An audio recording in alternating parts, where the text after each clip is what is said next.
Hola a todos, muy buenas tardes. Bienvenidos a nuestro segundo webinar enfocado en Feed Safety, en seguridad alimentaria o inocuidad en alimentos. Esta vez, requisitos para hacer un alimento balanceado de calidad. Esta va a ser una ponencia presentada por Alejandro González Gomar, a quien brevemente introduzco. Él es médico veterinario zootecnista egresado de la Universidad Autónoma de México. Tiene más de 25 años de experiencia en temas de conservación y almacenamiento de granos, colaborando en proyectos con las principales empresas productoras de alimentos, tanto de la industria comercial como integradas. En su experiencia laboral ha participado en cosechas de grano tan importantes como la de sorgo en Tamaulipas y del maíz en Sonora y Sinaloa. Muchas gracias por acompañarnos, doctor. Buenas tardes. Hola, hola, muy buenas tardes a todos. ¿Me das mostrar pantalla? Sí, claro que sí. En un momento les recuerdo que tenemos un apartado de preguntas. Estas serán contestadas posterior a la presentación. Pueden irlas depositando allí y si no alcanzamos a contestar toda la serie de preguntas, le daremos seguimiento vía correo para resolver sus dudas. Gracias por acompañarnos y adelante, doctor.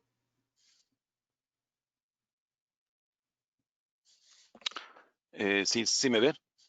Sí, hay que activar nada más el puntero láser por cualquier cosa. Perfecto. Listo, Bueno, muchas pues muy gracias. buenas tardes a todos. Gusto en saludarles. Nuestra segunda ponencia aquí participando con ustedes. Como el título lo dice, requisitos para un alimento de calidad. Y en esencia, más que requisitos es qué requerimos dentro del proceso de elaboración de un alimento para poder brindar la calidad que requerimos en nuestro alimento terminado. Al respecto, bueno, pues es muy importante primeramente saber que en la manufactura de un alimento balanceado, pues existen una gran cantidad de situaciones que nos pueden afectar o que pueden intervenir en la calidad del alimento y por lo tanto esto puede redundar en el rendimiento o productividad de los animales. Para que un alimento sea realmente eficiente, pues se hace la combinación de tres factores tan importantes como lo es la formulación del alimento, la manufactura del mismo y a la vez el manejo que le estamos dando dirigido esto a lo que sería vida de anaquel en tiempo y forma, ¿no?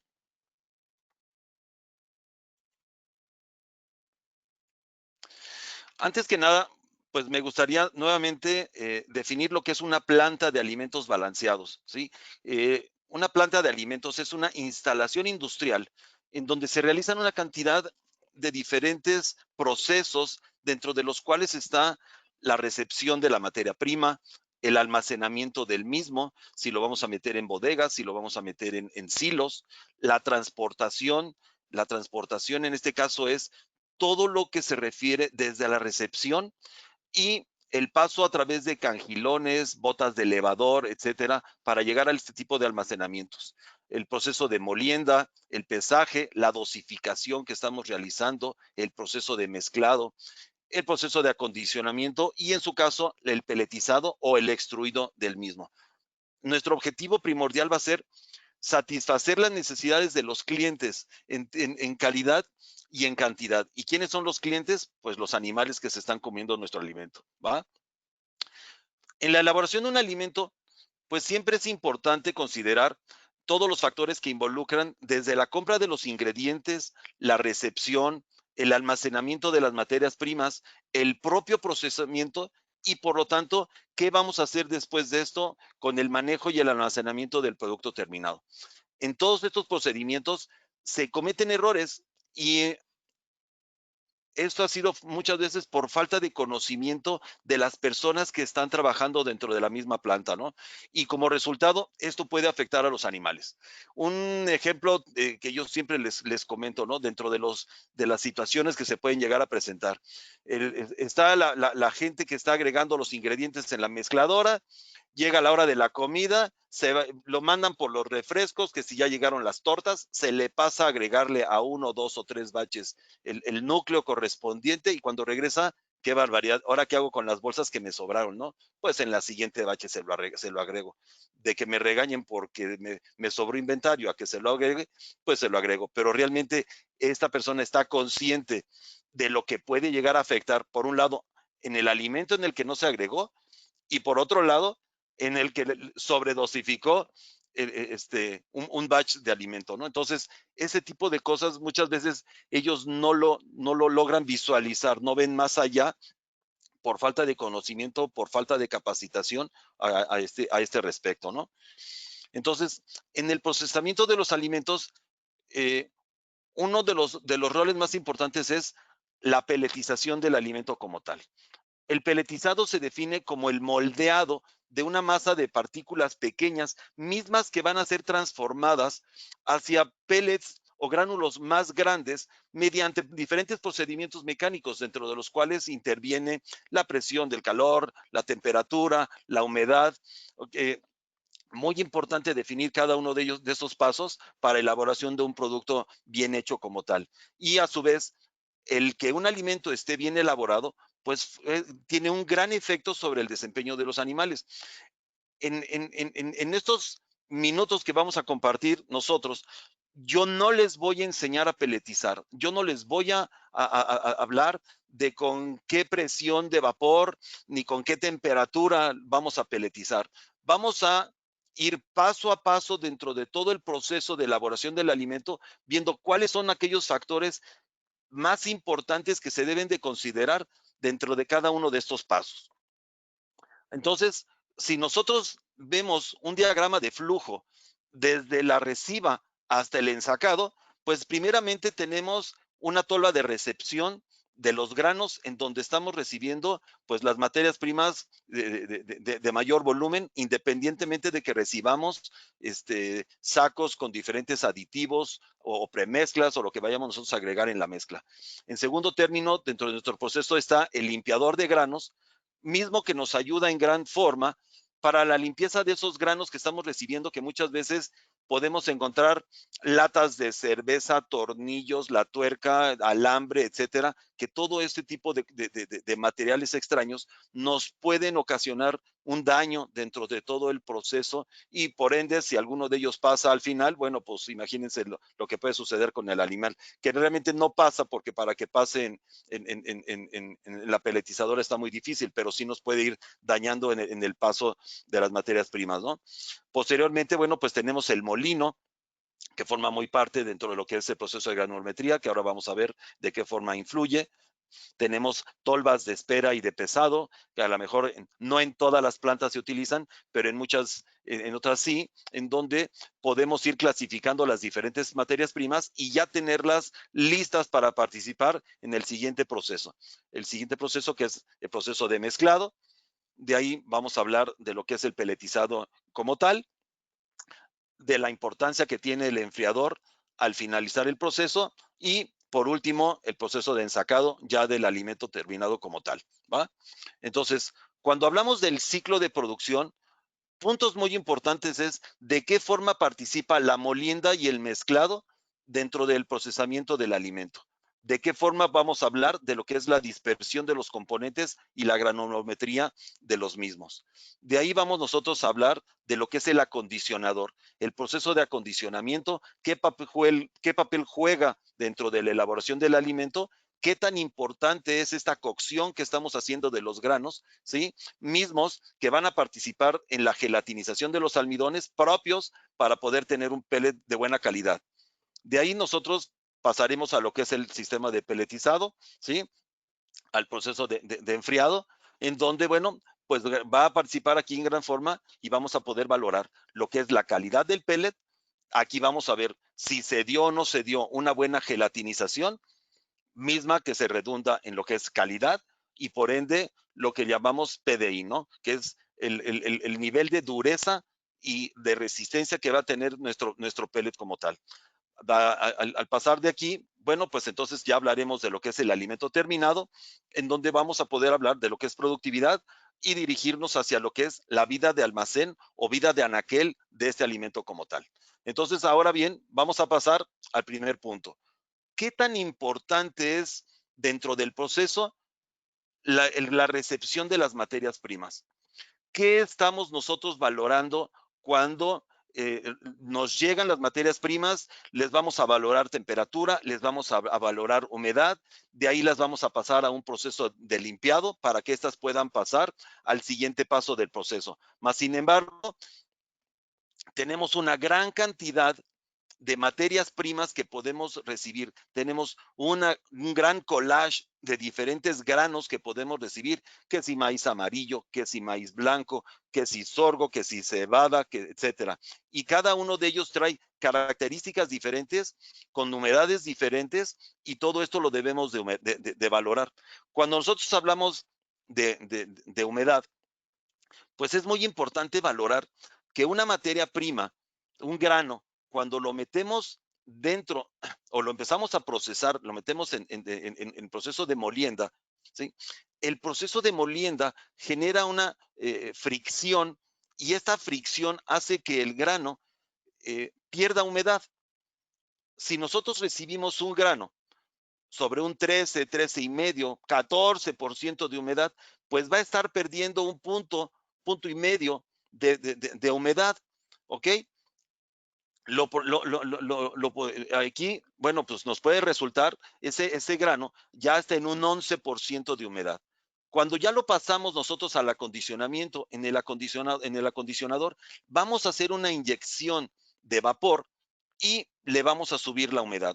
Aquí es donde estamos haciendo el precocimiento que requieren nuestros granos para poder tener una buena gelatinización de los mismos. Y después de que ya que acondicionamos, ya que pasó por el proceso de peletizado, pues tenemos que pasar al proceso de enfriado para poderle dar esa humedad que tenemos nosotros como punto base, como piso, ¿sí? ¿Y qué es lo que marca nuestra etiqueta? Es esa humedad que nosotros tenemos que garantizar al cliente y que debe de estar de entre el 12% y para abajo. No nos podemos pasar de ese rango de humedad por especificaciones en etiqueta, ¿ok? Entonces, aquí estamos viendo cómo hay un juego de humedades que siempre es muy importante tomar en cuenta cuando nosotros estamos elaborando nuestro alimento. Entonces, si nosotros estamos valorando la humedad, es muy importante definir cómo vamos nosotros a valorar esta humedad y que puede ser denominada humedad libre a humedad disponible, agua ligada, ¿sí? Entonces, nosotros tenemos una humedad libre cuando tenemos agua disponible para el crecimiento de los hongos. Tenemos una humedad ligada cuando esta humedad viene implícita dentro de nuestro alimento o de los granos. Una gran parte de este total de agua, ¿sí?, va fuertemente vinculada con las especificaciones de cada uno de los granos que utilizamos. Muchos procesos de conservación toman en cuenta el valor de esta humedad que se tiene para poder nosotros valorar de qué forma vamos nosotros a poder restringir o reducir el crecimiento de los hongos que utilizan esta humedad disponible para el crecimiento de los mismos. Esta reducción en la cantidad de agua libre es la que va a minimizar la problemática que pudiéramos nosotros llegar a tener dentro del proceso de almacenamiento de nuestros alimentos o dentro del mismo proceso de almacenamiento de los granos dentro de nuestros sistemas de almacén, dentro de nuestros silos, dentro de nuestras plantas de alimentos, ¿va? Entonces, ¿por qué es importante medir la actividad del agua? Bueno, pues es importante ya que esta agua libre o disponible, como ya les comento, es la que nos va a disponer el crecimiento de los hongos, de las levaduras, de las bacterias, ¿sí? Y al mismo tiempo también la posible generación de toxinas cuando los hongos maduran. Siempre es muy importante considerar que nosotros podemos tener agua libre, pero tenemos agua libre dentro de un proceso en donde se está utilizando temperatura. Entonces, siempre debemos considerar que humedad y temperatura también es bacteria segura. Entonces, debemos de tomar muy en cuenta este punto, y es uno de los factores que se deben de considerar de una forma muy abierta cuando estamos en una planta de procesamiento de alimentos como tal. Asimismo, el tener agua disponible, pues puede participar en diferentes reacciones químicas que por un lado nos pueden llegar a deteriorar, por un lado, la textura del alimento, el color, el sabor del mismo, y por ende nos marcan la pauta para saber cuánto tiempo va de vida de anaquel vamos a tener dentro de nuestro alimento al final en el ensacado, o también si lo estamos manejando a granel para la distribución directamente a granjas. Hay ciertos límites de AW o de actividad de agua que debemos de considerar. Un límite del punto 60 pudiera llegar a ser nuestro punto de seguridad, en donde podemos estar limitando nosotros el crecimiento de hongos. Si nosotros empezamos a manejar límites mayores al punto 60, pues se vienen dando diferentes condiciones que nos pueden ir propiciando tanto el crecimiento de hongos, el crecimiento de levaduras, la maduración de los hongos como tal para la producción de micotoxinas o, en su caso, como lo vemos, lo que es la producción de enterobacterias. Entonces, llegamos a tener conocimiento de que tenemos problema en comedero por presentación de salmonela, por presentación de coli, y nuestro primer punto de conflicto es qué hicieron en la planta de alimentos si estamos en granja. Pues el grano no traía precisamente enterobacterias, ¿sí? Las enterobacterias se generaron dentro del proceso de elaboración del alimento. Entonces, aquí es en donde tenemos que identificar dónde fue que brincó o en dónde está ese punto de riesgo o punto rojo dentro de nuestro procesamiento del alimento como tal. Si pasamos de lo que es la resiva, pues nos vamos directamente a lo que es el molino. El molino, que es el primer proceso que sufren las materias primas y que consiste en la reducción de la partícula de esta materia prima, o más bien de estos granos que estamos utilizando, que son los que principalmente pasan por el sistema de molienda. ¿Por qué vamos a moler? Pues primeramente porque el moler los granos mejora el rendimiento de los animales, nos propicia tener una mejor digestibilidad de los nutrientes que vamos a tener por una mejor disponibilidad de los almidones, ¿sí? En segundo término, mejora la homogenización dentro de la mezcla cuando ya va a pasar al mezclado. Va a haber una mejor distribución o dispersión de componentes dentro de la masa. Y esto a su vez nos va a favorecer en la calidad del propio pellet como tal, ya cuando pasemos ese punto, ¿sí? Y por otro lado, se va a disminuir la segregación de los componentes al tener una granulometría más homogénea dentro de la mezcladora. Asimismo, bueno, pues hay pruebas que afirman que este factor, pues, influye o afecta de una forma directa la producción y la calidad del pellet como tal. De esta forma, evitamos tener pellets deformes, quebradizos, producción de finos dentro del proceso. Como lo hemos comentado, bueno, pues con el molino conseguimos una granulometría, ¿sí? Que nos va a propiciar el tener partículas de un tamaño uniforme, y esto va a influir de una forma directa si estamos haciendo nosotros una harina, un pellet o una migaja. El tener una granulometría adecuada, pues nos va a permitir garantizar la calidad de nuestros alimentos al final del proceso. En caso de que apliquemos una premolienda, si requerimos moler solo granos, como en el caso de maíz o sorgo, ¿sí? Vamos a usar una criba adecuada para poder medir esa granulometría. Mas, sin embargo, si vamos a requerir de una posmolienda, todas las materias primas están obligadas a pasar por el mismo tipo de tamiz. Todo esto va a depender del tipo de presentación que le queremos dar nosotros a nuestro alimento. En caso de que nosotros requiramos tener un alimento en presentación de harina, pues a lo mejor únicamente vamos a requerir moler los granos, y todos los demás componentes salvados, harinas, los vamos a mezclar de acuerdo a la presentación con la que nos llegaron a la planta de alimentos. Con eso también podemos llegar a tener un ahorro de energía únicamente por haber utilizado una premolienda. En el caso de que requiramos de una posmolienda, es porque nosotros no estamos dirigiendo a la presentación o elaboración de un pellet como tal. Y como sabemos, para poder tener un pellet de calidad requerimos de una granulometría muy fina y todos sus componentes deben de pasar por un tamiz del mismo tamaño, ¿ok? Entonces, como lo hemos estado viendo, granulometrías diferentes también favorecen una desmezcla del producto.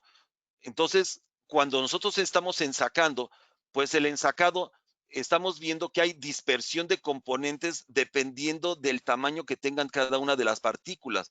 Y al final del proceso, si nosotros tomamos en cuenta los primeros sacos contra los últimos sacos que salieron de cada batch, pues podemos ver que la composición en componentes, ahora sí, valga la redundancia, es diferente entre los primeros sacos contra los últimos. El tamaño de las partículas también depende en gran forma del tipo de molino, ¿sí? Si es de martillos, si es de rodillos, del diámetro de los orificios de las cribas, de las revoluciones del motor, y también influyen mucho el tiempo que le estemos dando al proceso de molienda.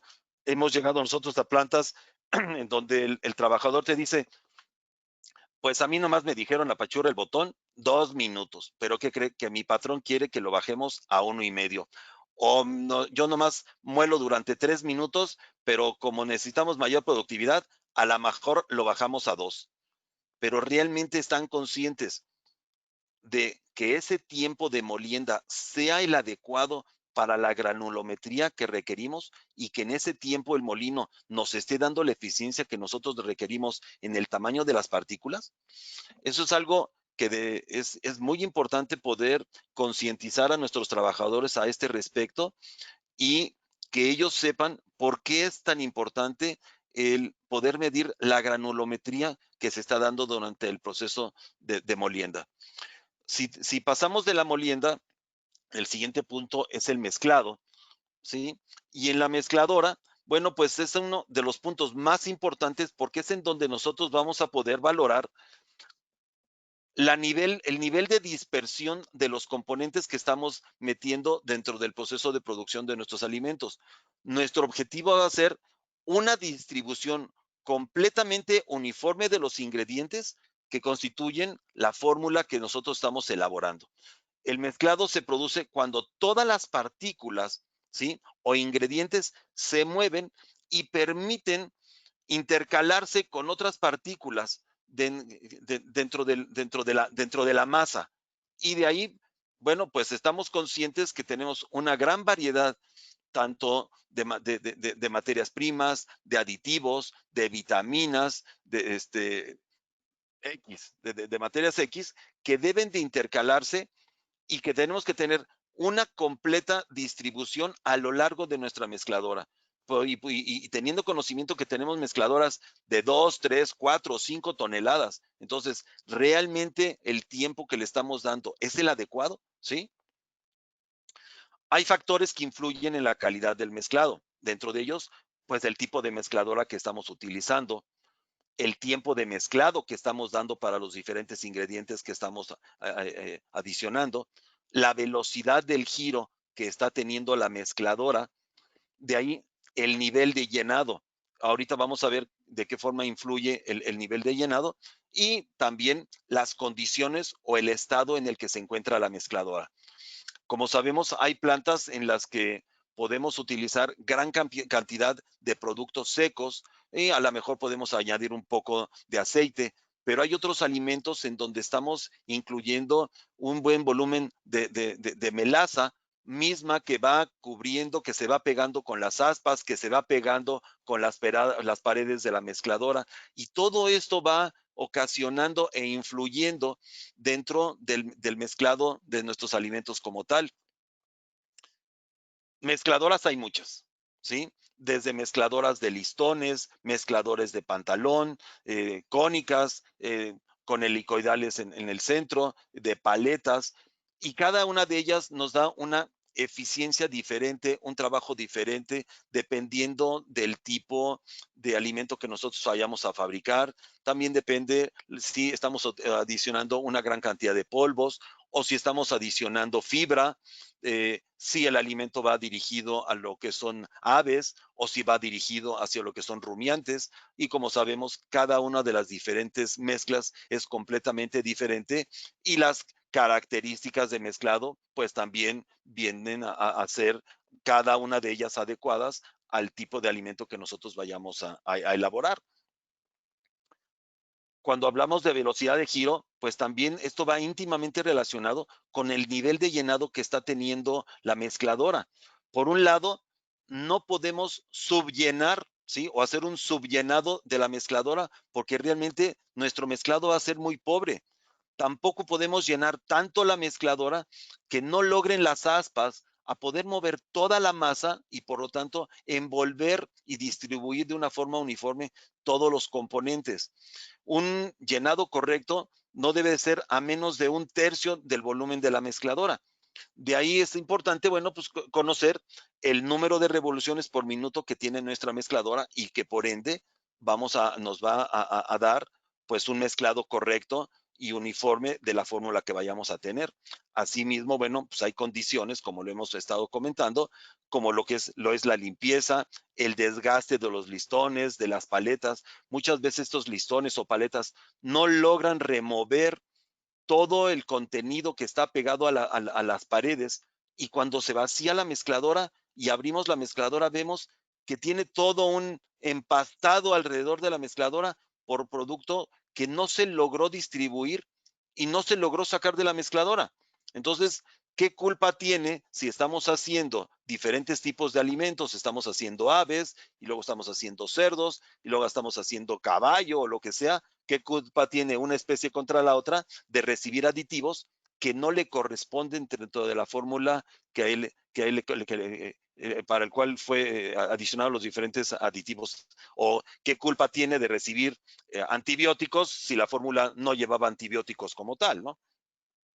Entonces, si nosotros vamos a medir el nivel de mezclado, pues es muy importante el que la gente conozca que esto se puede evaluar, ¿sí? Que hay una forma de medir el coeficiente de variación que tiene la mezcla, ¿sí?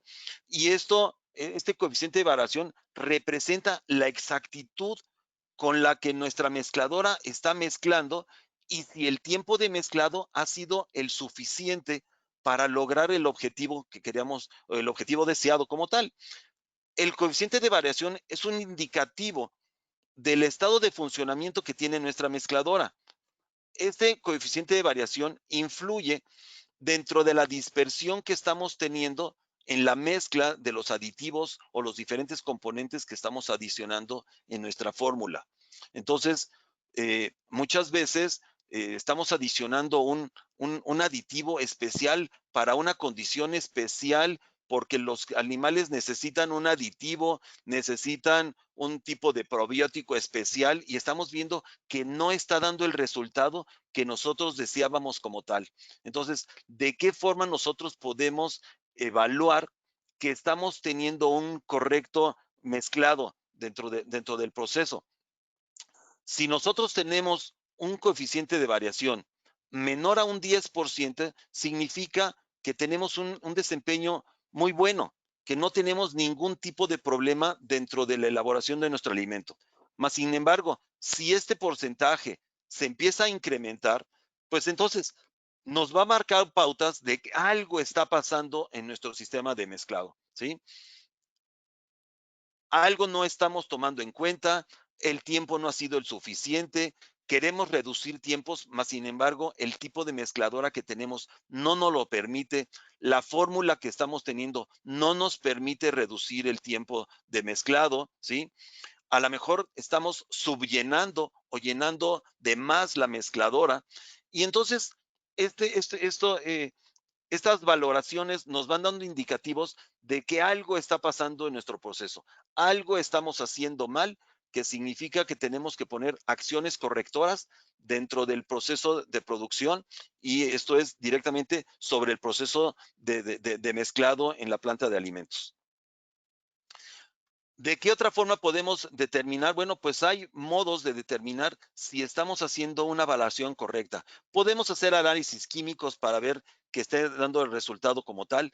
Hay microtrazadores que se pueden poner dentro de la mezcla y que cuando nosotros tomamos una pequeña muestra, podemos ver a nivel de microscopio estas pequeñas laminillas que son fosforescentes y que nos hablan y nos dan y son indicativas de que estamos teniendo un correcto mezclado dentro de nuestra fórmula.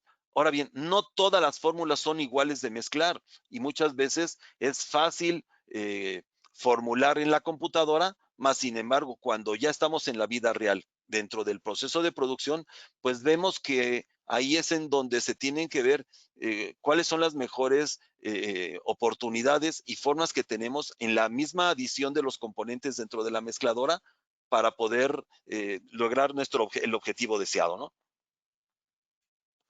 Si ya pasamos por el proceso de mezclado, pues es muy importante el acondicionamiento.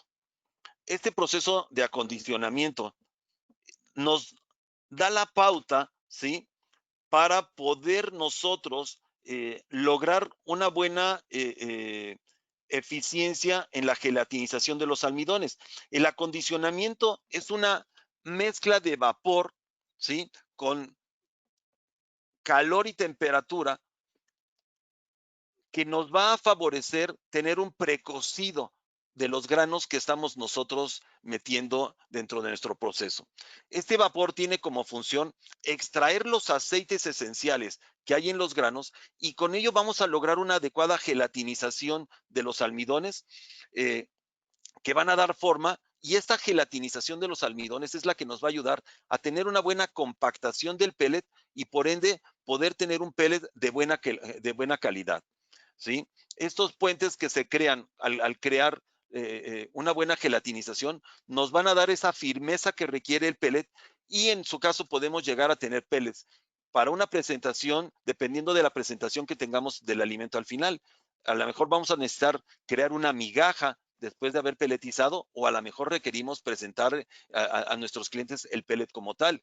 Si nos piden pellet, pues ellos quieren ver un pellet como tal, más no una migaja. Y si nos piden migaja, pues debe ser una migaja y no una harina, dependiendo de la especie animal a la que nosotros estemos alimentando. Los pollos requieren tener una buena migaja, los cerdos requieren tener un buen pellet, y ese es un ejemplo como tal, y por ende debemos de garantizar la presentación de nuestro alimento.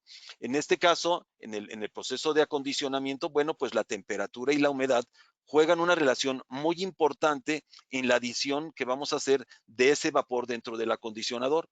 Aquí, como yo les ejemplifico, ¿sí? Un acondicionamiento del 80% es el más adecuado y se da para gelatinizar los almidones cuando estamos hablando de alimentar a pollos de engorda.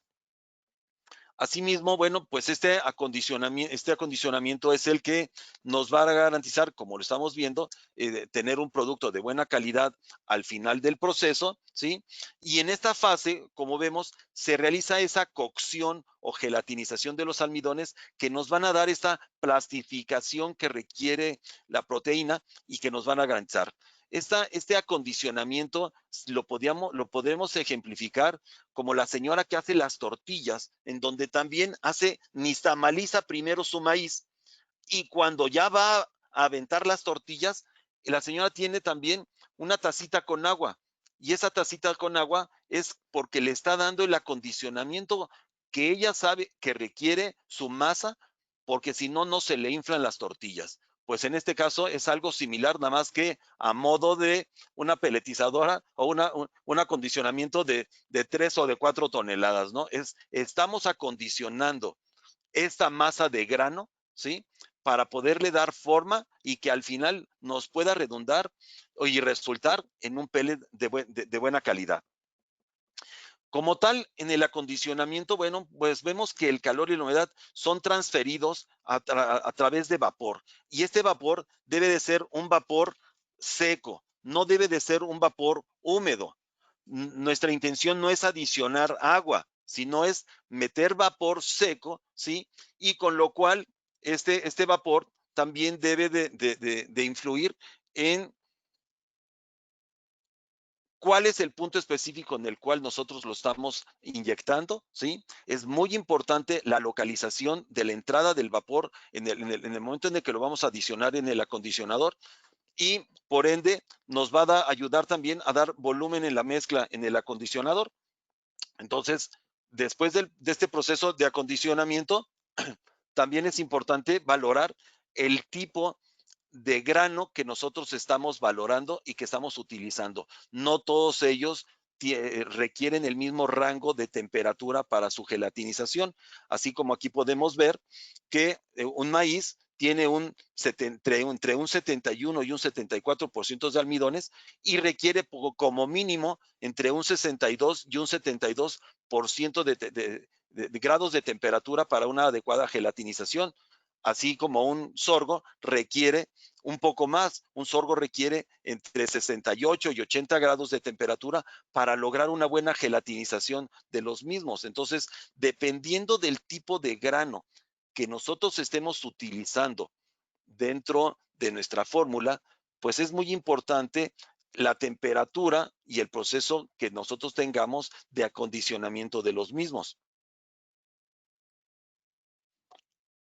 Como tal, el tener una gelatinización adecuada también nos va a redundar en tener una mejor digestibilidad de esos granos como tal. Si nosotros tenemos una buena gelatinización, pues vamos a tener un buen índice de durabilidad del pellet que nosotros lo medimos como PDI. Y por otro lado, pues vamos a tener una buena digestibilidad de los almidones propios de la fórmula y por ende una mejor productividad en los animales. De forma relacionada y de la mano van ambos procesos e índices de producción de los animales. Si nosotros ya tuvimos un buen acondicionamiento, pues ahora forma parte qué es lo que vamos a hacer en el peletizado, de qué forma influye el peletizado, a qué le llamamos peletizado.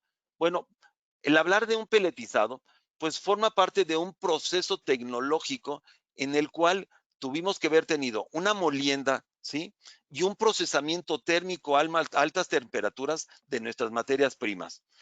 En este proceso influye en gran forma la uniformidad que tengamos de las partículas que se procesaron dentro de la molienda, un adecuado acondicionamiento de las mismas, qué nivel de humedad y presión estamos nosotros imprimiendo dentro del proceso, la fricción que está habiendo de los ingredientes al pasar por el dado y por ende esto va a redundar en el tamaño y en la calidad del pellet que estemos produciendo.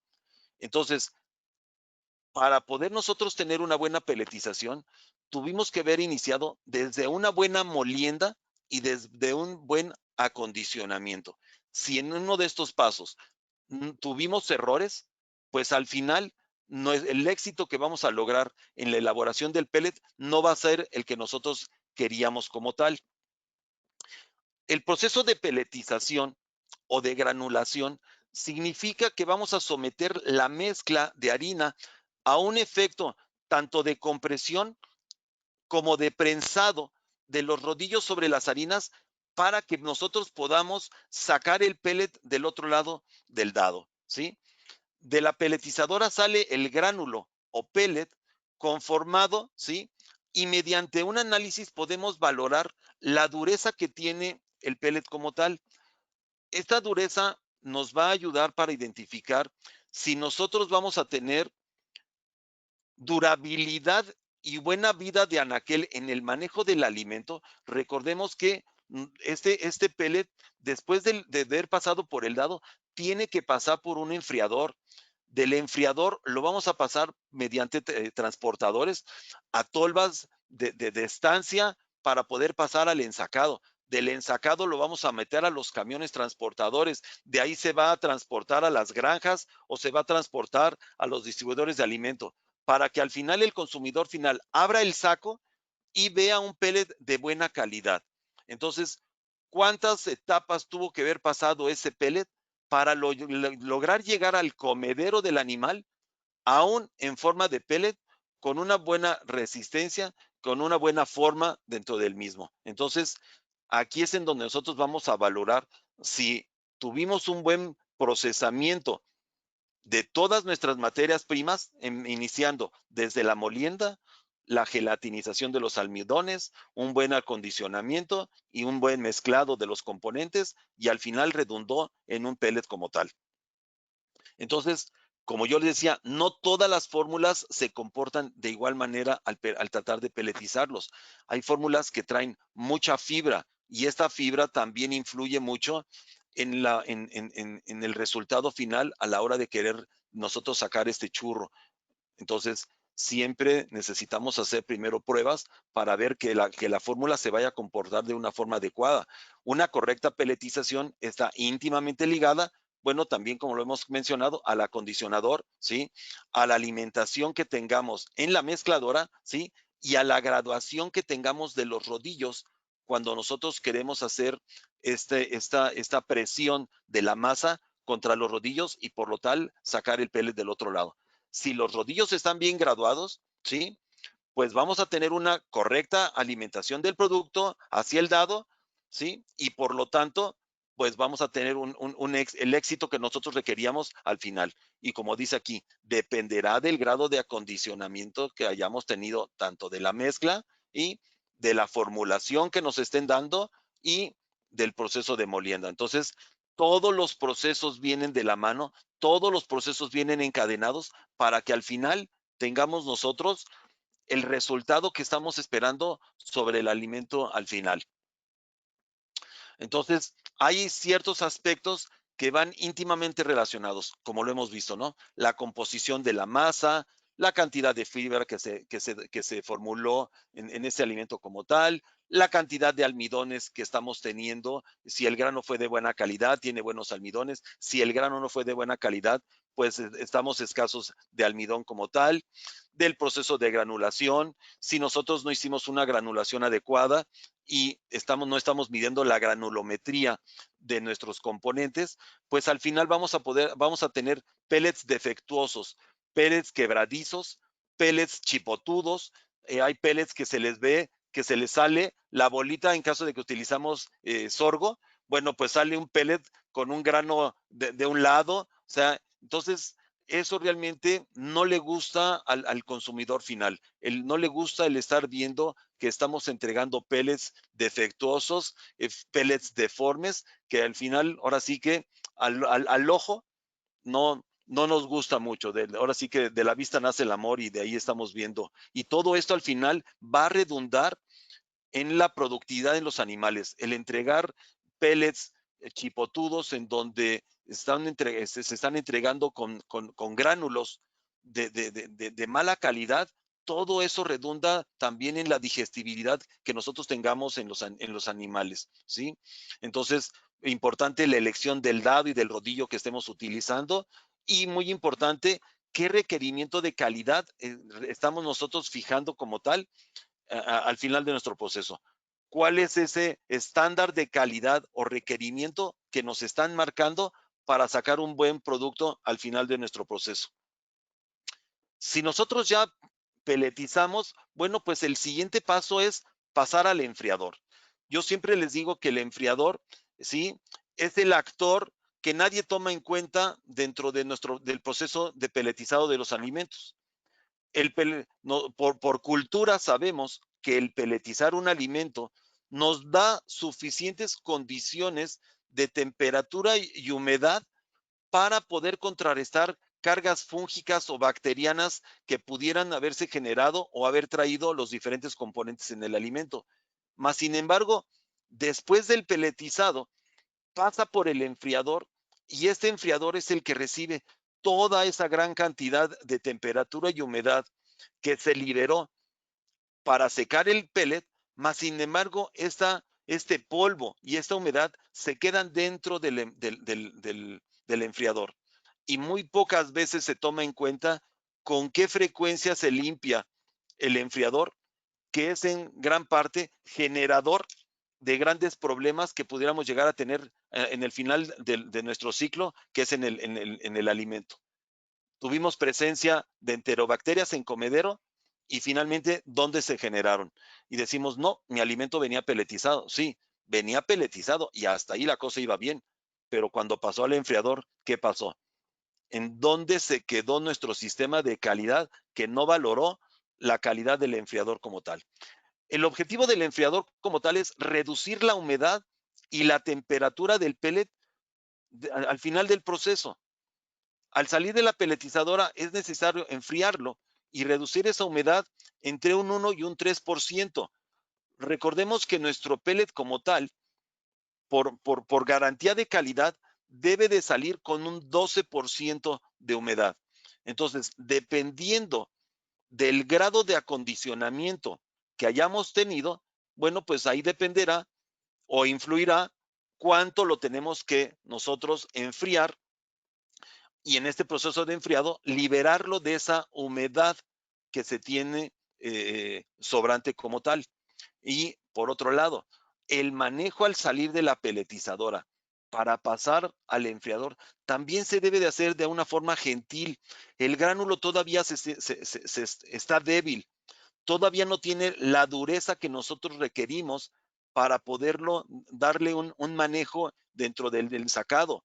Entonces, si nosotros manejamos este gránulo de una forma muy brusca, pues lógicamente vamos a tener una gran generación de finos y estos finos significan merma dentro de nuestro proceso productivo y por lo tanto una gran cantidad de materia prima para reprocesar, porque al pasar por la zaranda final, esta zaranda termina liberando el alimento de toda esta gran cantidad de finos y esos finos significan reproceso. Y el reproceso significa un gasto adicional dentro de nuestro sistema de producción. Entonces, dentro de los principios en el enfriado, pues es importante, primero vamos a reducir la temperatura, ¿sí? Lo vamos a reducir de 90 hasta 60, más bien de 90 a 60 grados centígrados. Estamos haciendo una reducción cercana a un 20% dentro de la temperatura. Lo vamos a reducir entre un 14 y un 18, ¿sí? A un 11%, máximo un 12% de humedad. Vamos a tener pérdida de humedad ahí significativa dentro de este proceso de enfriado, ¿sí? Eh, si tenemos un pellet de calidad, también podemos minimizar la generación de finos, el secado generoso, como yo les digo, de una forma gentil para evitar fracturas del pellet, darle un tiempo suficiente que permita la migración de humedad, esa lixiviación que requerimos para liberar esa humedad de adentro hacia afuera y que nos permita estabilizar en temperatura y humedad el alimento.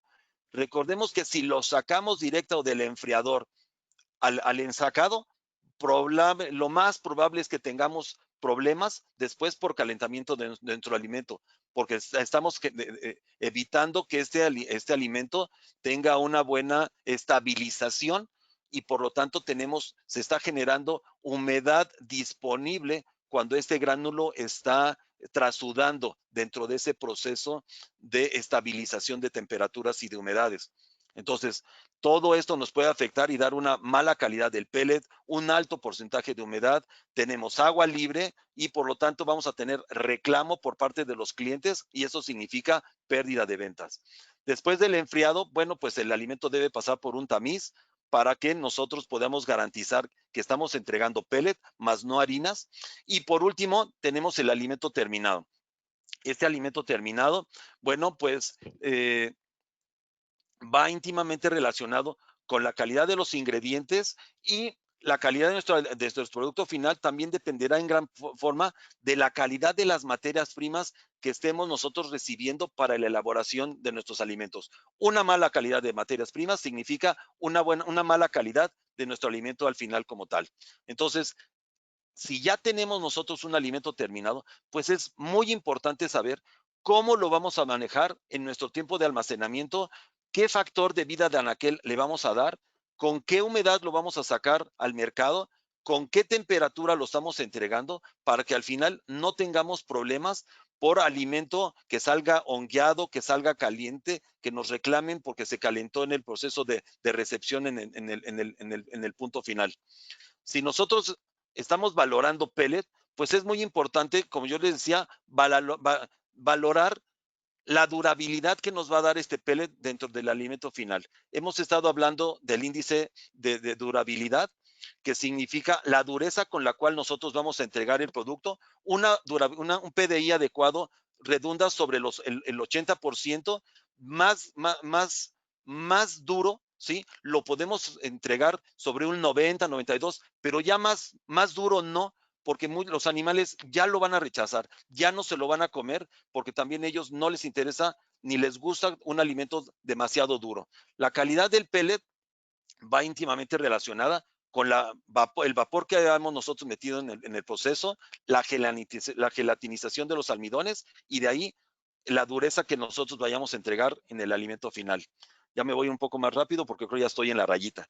Entonces, es muy importante saber cómo sacamos nosotros el pellet de la planta de alimentos, ¿sí? Y con qué calidad la vamos a entregar a los animales. ¿Cuáles fueron aquellos factores que influyeron en el ensacado, en la carga del alimento, en la descarga cuando llegó a las granjas o a los puntos de venta, etcétera, ¿no? Entonces, la calidad de los pellets va íntimamente relacionado con lo que recibimos directamente en los comederos, ¿sí? Y con la calidad de pellets que nosotros sacamos de la fábrica. Entonces, si nos piden pellets, debe ser pellets, si nos piden migaja, debe ser migaja. Y debemos de evaluar los diferentes pasos por los que pasó ese pellet. Entonces, las ventajas de un alimento como tal, bueno, pues es, al darlo de una forma pelletizada, por un lado vamos a disminuir el desperdicio del alimento, ¿sí? Vamos a reducir la selección por parte de los animales dentro de la selección de los diferentes componentes. Vamos a mejorar el manejo de los alimentos. Vamos a mejorar la conversión alimenticia de los animales porque estamos seguros de que lo que les ofrecimos fue lo que se comieron, ¿sí? Podemos también eficientizar la palatabilidad de los alimentos como tal y es muy importante la presentación que le estamos dando al alimento como tal. En conclusión, un pellet de mala calidad va a disminuir de forma directa sobre el desempeño de los animales, ¿sí? Todas las fábricas de alimentos deben de esforzarse por una buena calidad del pellet, por ver que todos los procesos dentro del ciclo del alimento cumplan con las garantías de calidad y los tiempos adecuados de desempeño de cada uno de los pasos, y los operadores de la fábrica deben de estar conscientes de poder identificar todos estos factores que afectan la calidad del pellet. Con esto, creo que estoy en la rayita.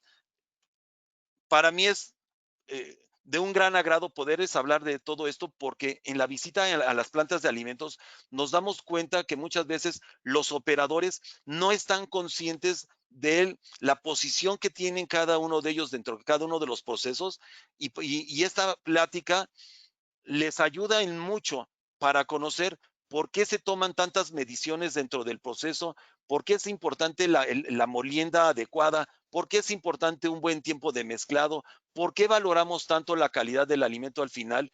Y esto significa poner el nombre de la empresa que está haciendo el alimento ante los clientes y por ende poder tener la aceptación de los mismos o el rechazo. Y recordemos que plantas de alimentos hay muchos y la competencia está muy fuerte en el mercado. En verdad les agradezco mucho, espero que esto les sea de mucha utilidad y me pongo a sus órdenes en caso de cualquier duda al respecto.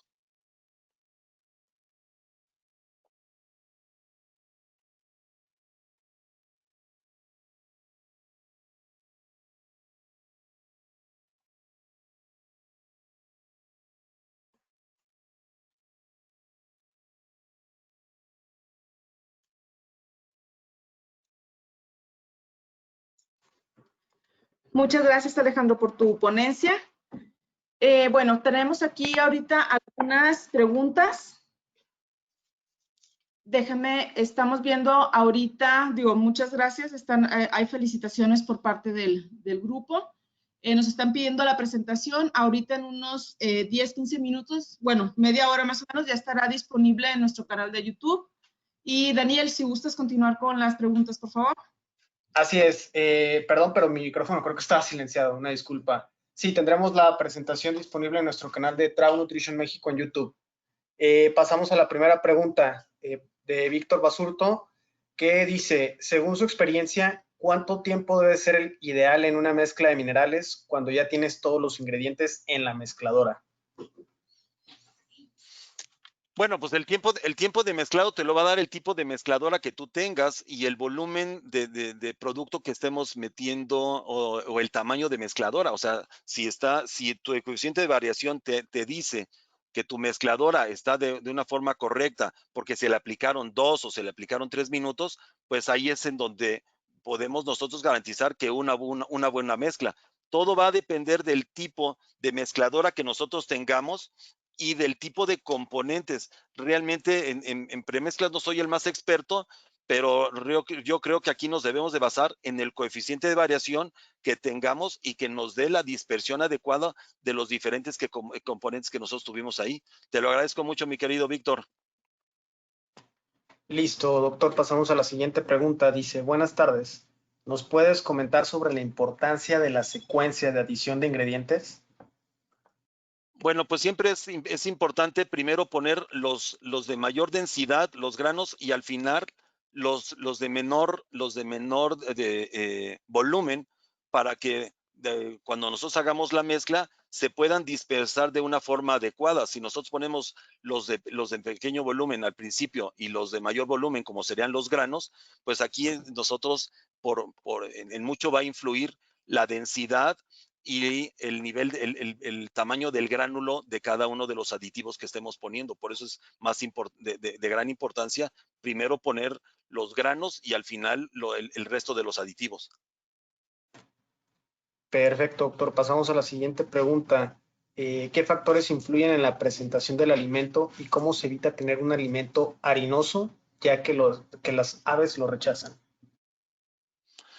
Bueno, precisamente, como yo les comentaba, si nosotros vamos a dar vamos a presentar una migaja a los pollos, pues aquí, como lo sabemos, es recomendable evitar esa cantidad de finos, y el tener una buena migaja el factor principal es haber tenido un buen pellet con un buen PDI, que a la hora de que nosotros quebremos ese pellet para elaborar la migaja, evitemos esa cantidad de finos, y a la vez el poder elaborar una migaja de buena calidad nos va a permitir transportar esa migaja en los camiones o en las tolvas de distribución, que nos permitan que al final del recorrido, cuando se esté entregando la migaja en las granjas, pues ahora sí que la presentación sea la que nos pidieron y evitar esa generación de finos. En gran parte, pues va a participar la buena gelatinización de los almidones, si utilizamos algún tipo de compactante, si le dimos un buen tiempo de acondicionamiento. Todo esto va a redundar en el evitar entregar, pues ahora sí que alimento en harina, cuando nos están pidiendo que sea la presentación en migajas. Muchas gracias, doctor. Pasamos a una siguiente pregunta de Francisco Ramírez. Buena tarde. ¿Cuál es el tiempo ideal para molienda de grano? El tiempo ideal para la molienda de grano, otra vez, aquí nuevamente, sí, todo depende del tipo de molino que nosotros estemos utilizando.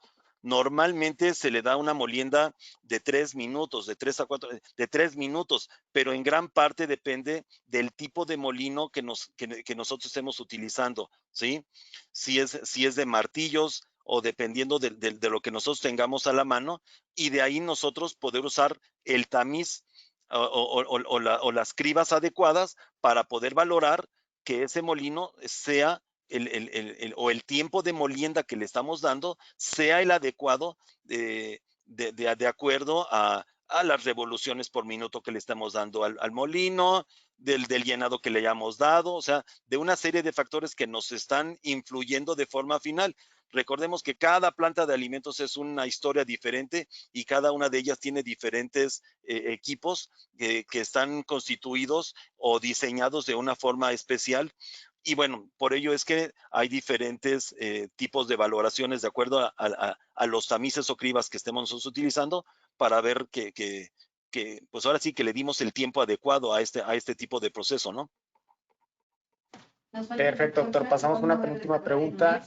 Nos comenta Raciel Escudero. ¿El largo del pellet se controla en planta? Claro que sí.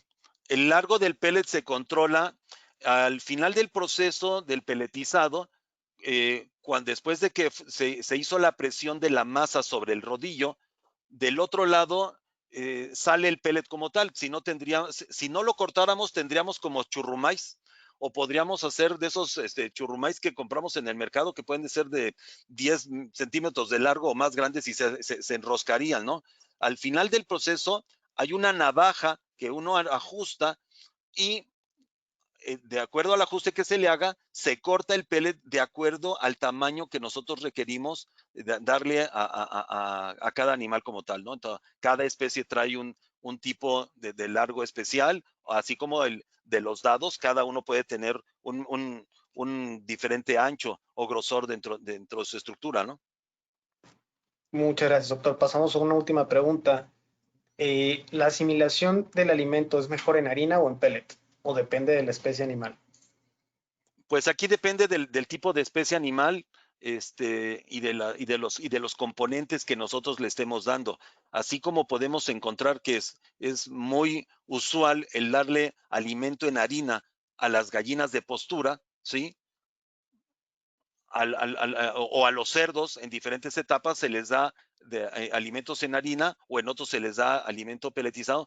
Todo depende del tipo de componentes o aditivos que nosotros estemos teniendo, y de la fase de crecimiento en la cual nosotros estemos hablando, o la fase de crecimiento en la que estén participando los animales dentro de nuestra industria, si somos integrados o si somos comerciales como tal, ¿no? Bueno, doctor, muchísimas gracias por su participación, por su ponencia y por su tiempo para responder estas preguntas. Creo que lo dejamos por aquí para terminar justo a tiempo, y a las demás preguntas les daremos seguimiento vía correo electrónico. De cualquier Yo manera, con todo tienen los gusto datos. les respondo sus preguntas. Si me hacen el favor de pasarlas, con todo gusto. Le hemos hecho de forma particular y les damos atención personalizada a cada una de ellas. Muchas gracias, doctor. De igual manera, la presentación va a estar disponible en el canal de YouTube, y le recordamos que en nuestras redes sociales, en LinkedIn, Twitter y Facebook, estamos como Trau Nutrition México. Muchas gracias por su asistencia y nos vemos en un siguiente webinar. Hasta luego. Bonita tarde a todos. Muchas gracias por su asistencia. Hasta luego.